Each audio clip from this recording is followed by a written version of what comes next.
准备好了吗？ Let's go！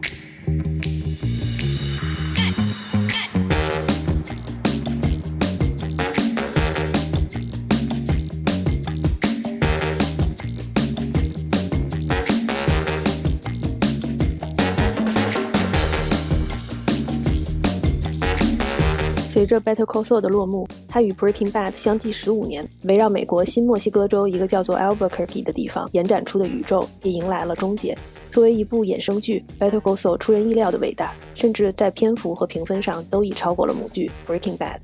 它不只是一部出色的前传，还为两部剧找到了共同的终点。从人物、情节设置到镜头语言、视觉审美， Better Call Saul 都显得更加成熟、丰富和精致。接下来就让我们通过3个方面来解释一下，为什么说 Better Call Saul 是对 Breaking Bad 的超越。Better Call Saul 整部剧都建立在一个 Breaking Bad 从未提出过的问题之上，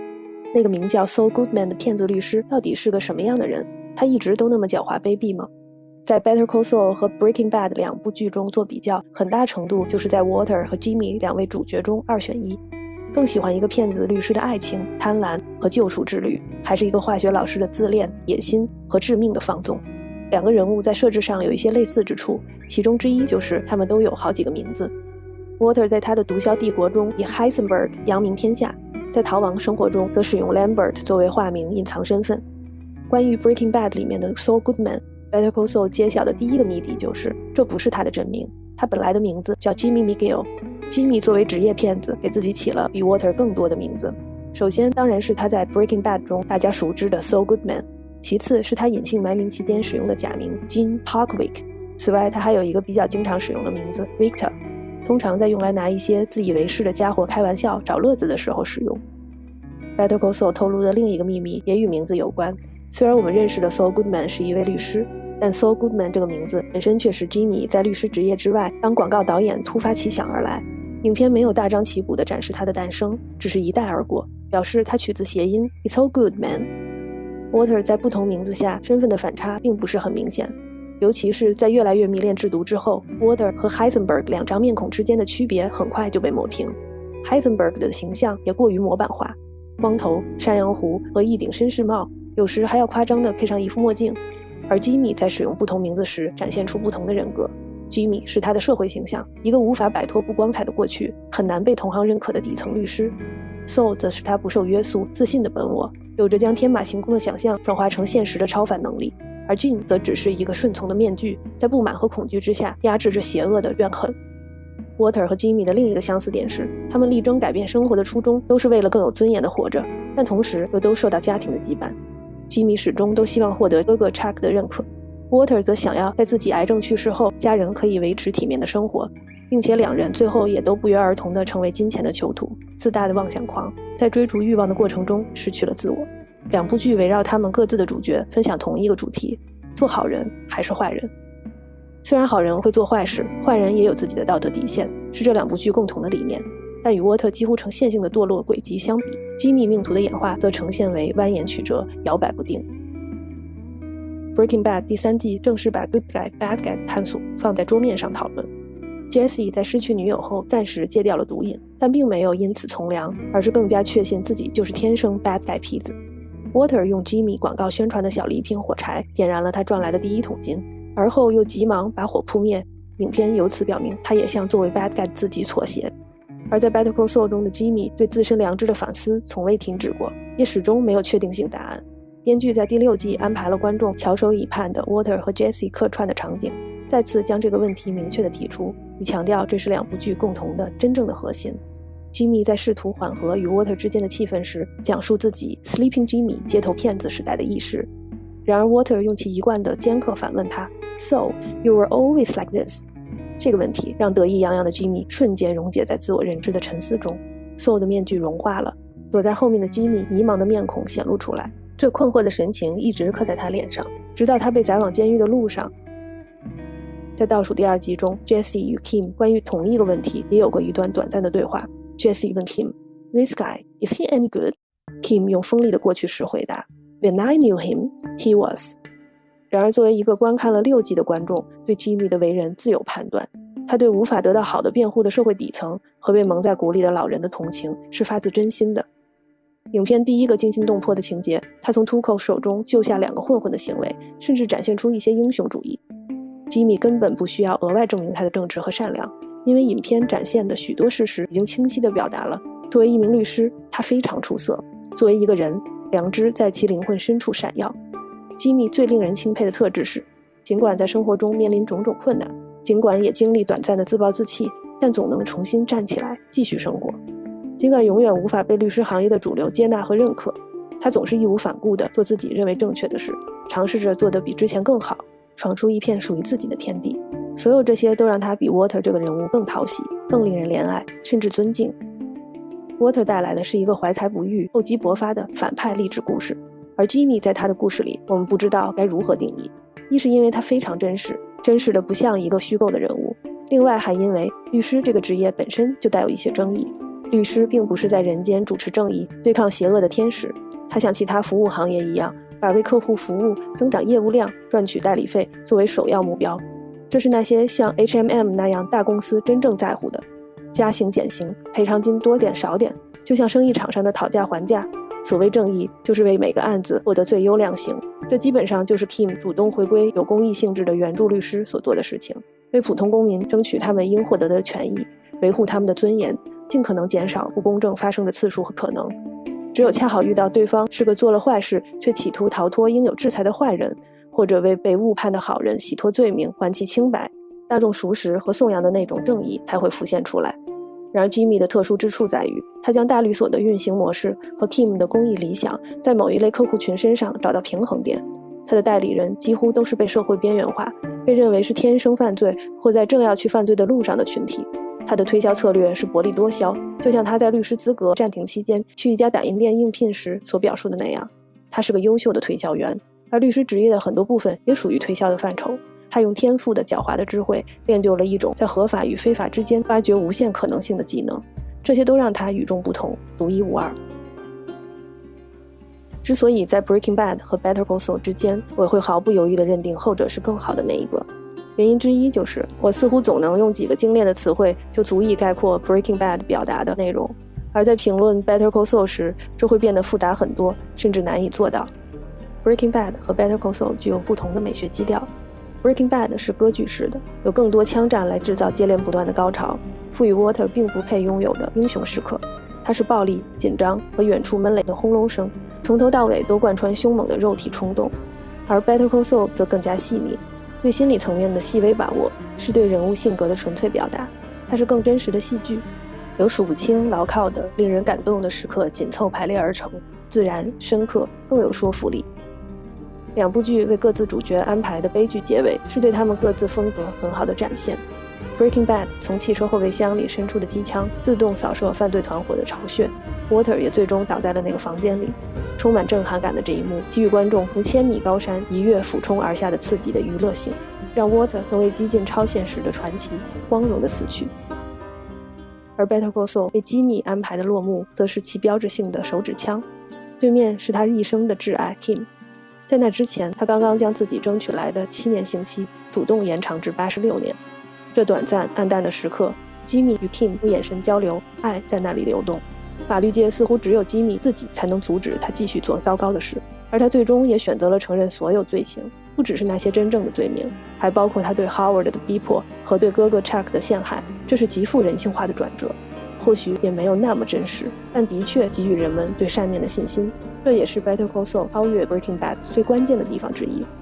对于一部剧，真实性往往来自为人物设定的框架，越复杂的表现一个人物，观众就越相信角色的真实性，而更多丰富的人物无疑也会让这种优势指数性增长。 Better Call Saul 深谙此道。作为 Breaking Bad 的衍生剧， Better Call Saul 甄选前者与 Jimmy 有关的人物，合理放大，为他们分别创作背景。 Jimmy 的秘书 Francesca 和门卫 Hugh 都拥有自己的故事，他还通过一些更次要的配角来加强与母剧的联系，比如 Salamanca 家族的 Tuco、Hector 和那对从不讲话的表兄弟， Jimmy 陷害 Howard 时请来的妓女 Wendy， 他与 Kim 在豪华饭店为取乐而敲诈的基金经理，在 Breaking Bad 中曾2度成为 Walter 助手的 Gale， 以帮忙盗取制毒材料甲胺并负责洗钱的牧歌电器经理 Lydia 等等。然而 Better Call Saul 在人物设置方面成功的真正秘诀在于多主角结构和拥有一个庞大且富有深度的人物群体。除了在 Breaking Bad 中已经熟识，在 Better Call Saul 中继续充当主要角色的 Jimmy、Mike、Gustavo 之外，他还创造了比 Breaking Bad 更丰富、更有深度和特点的一系列配角 Chuck、Kim、Howard， 还有 Nacho 和 Lalo。对比 Breaking Bad 中 Walter 的妻子 Skyler 和他的儿子，以及小姨子家一对夫妇 Marie 和 Hank， Better Call Saul 的人物明显更有趣，也更真实。Breaking Bad 中人物关系都是围绕 Walter 建立的，首先是他与妻子的感情线，其次是与毒枭的博弈，先是无名鼠辈，后是 Tuco， 最后是 Gustavo， 一路走来就像打怪升级，最后是他与 Jesse 的搭档关系，从第4季逐渐转变为他和 Jesse 及 Mike 的3人组合。而 Better Call Saul 中的人际脉络则要复杂得多，他的感情线包含2部分，与 Chuck 的家庭矛盾和与 Kim 的恋人关系。他的职业线不仅仍然与上述2者相关，还引入了 Howard 和 Mike。 毒枭集团的线索则主要是围绕 Mike 和 Gustavo 展开的，与 Jimmy 的故事线保持平行而不是从属关系。2条线只在毒枭家族 Tuco、Nacho 和 Lalo 身上产生过短暂交集。 Breaking Bad 中 Walter 和 Jesse 几乎从未停止争吵，从头至尾像小孩子一样任性的恶语相向，这种缺乏起伏变化的设定使人疲倦。Walter 与妻子 Skyler 的关系趋于老套，塞进了太多家庭剧中的陈词滥调。Skyler 作为妻子的模板形象有些过于严重，一些情节刻意且做作，缺乏合理的逻辑。当他得知 Walter 从事制毒行业时，歇斯底里，完全拒绝相信他是为了家庭，故意和一个自己并不喜欢的人出轨来伤害 Walter， 而后却又不断妥协蜕变，最后还帮助编造谎言和洗钱，整个过程戏剧化有余，合理性不足。这个人物也直到第4季开始参与 Walter 的非法事业，才终于变得有了些魅力。他恶意收购 Walter 曾经工作的洗车行，帮助出轨男友逃过国税局的过程，透露出自信、干练，有时为达到目的另辟蹊径、强势的职业女性形象，也可以被看作是后来 Better Call Saul 中 Kim 的雏形。Jimmy 和 Mike 的组合比 Walter 和 Jesse 这对搭档有趣很多，虽然都是冷静与毛躁、沉默与唠叨的搭配，但 Jimmy 和 Mike 显然更具吸引力。Jimmy 伶牙俐齿，思路敏捷，精于雄辩， Mike 沉默寡言，沉着冷静，经验老道。2人的交集在于日常的非法行为无法掩饰的藏在心底的善念。他们并不像在 Breaking Bad 中表现的那么亲密无间，而是关系若近若离，2人分别肩负剧集的2条主要脉络，法律和贩毒。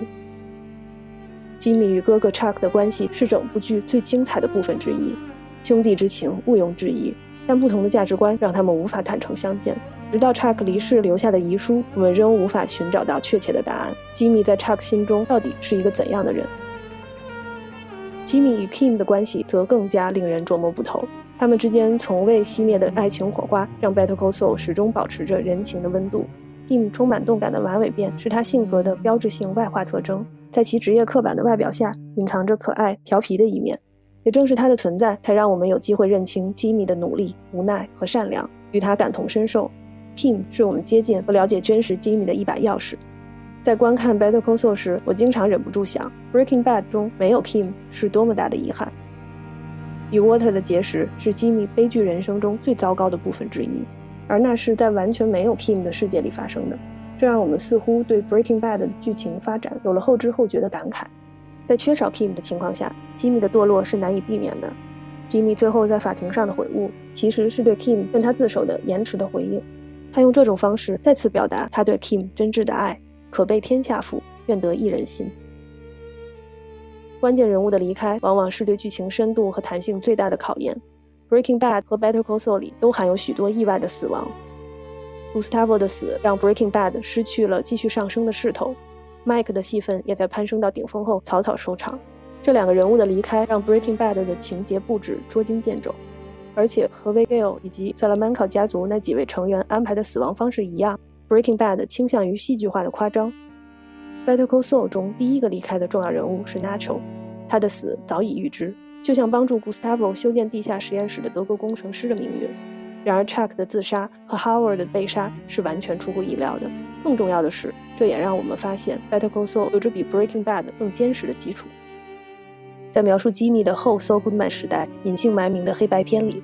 它仍具备魔法般的感召力。我们仍然会怀着强烈的好奇，想要知道吉米编织的骗局这次是否会奏效。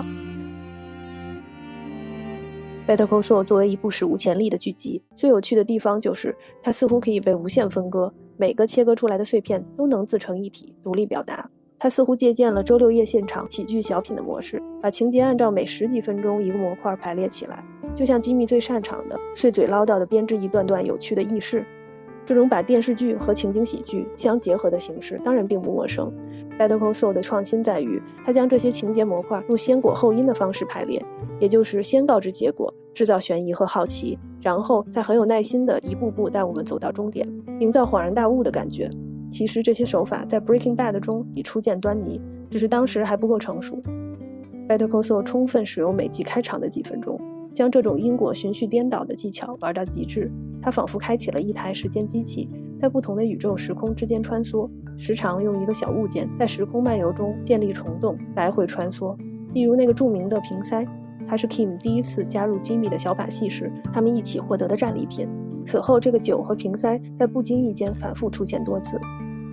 Better Call Saul 另一个引人关注的审美偏向是，他非常偏爱而且十分善于用镜头来推动故事，而不是依靠对白。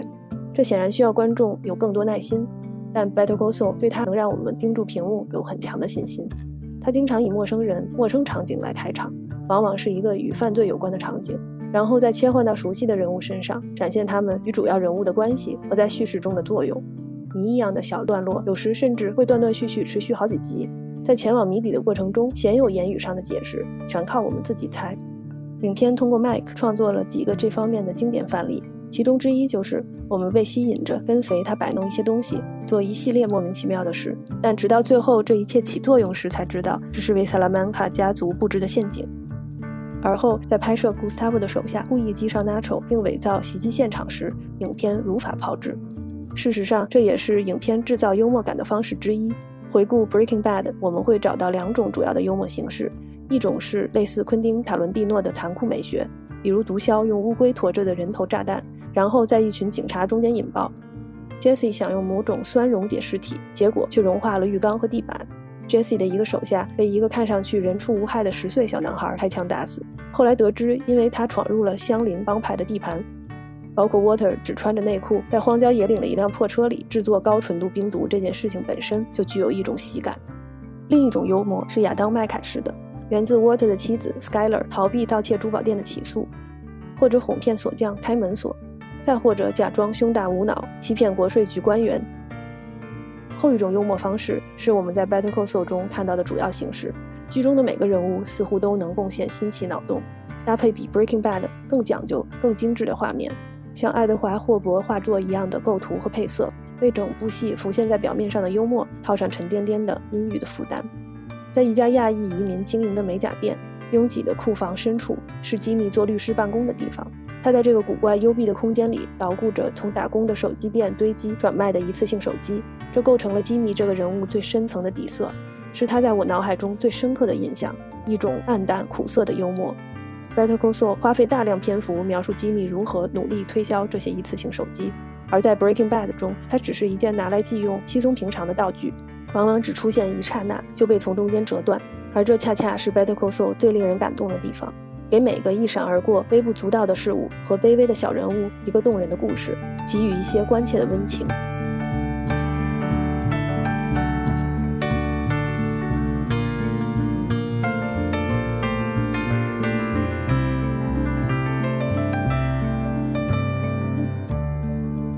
我是 Dr. Kupo， 下次见。